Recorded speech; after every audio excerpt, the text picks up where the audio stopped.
Сотрудники гуманитарного института Чувашии вернулись из экспедиции по Мариэл. Они исследовали уникальные деревни, сохранившие чувашские корни. Что удалось узнать и какую пользу принесут полученные знания в репортаже Анны Центовской.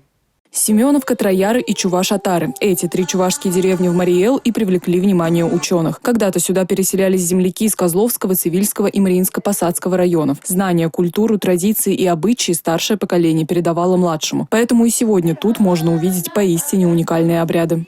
На 40-й день после того, как человек умер, чуваши из всех этих деревень собираются, выходят на улицу, идут в сторону кладбища и провожают, читают молитву, провожают последний путь душу умершего человека.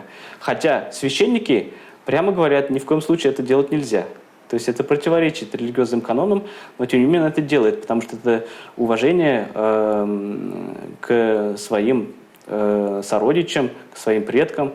Основным источником информации для ученых стали сами жители. Они рассказали, как живут, показали утварь и еду, свое жилище и даже продемонстрировали некоторые традиции. Большое внимание научные сотрудники уделили изучению фольклора. Они не были исследованы, эти деревни, представляют большой интерес, потому что они относятся по культуре своей к средненизовым чувашам. У них такие же традиции сохранились, обследован музыкальный фольклор. Сейчас все собранные данные, видеозаписи, фото и записи с диктофонов расшифровывают и структурируют. По итогу этой масштабной работы в следующем году пройдет научная конференция. Анна Центовская, Регина Кубайкина, Сергей Емельянов, Республика.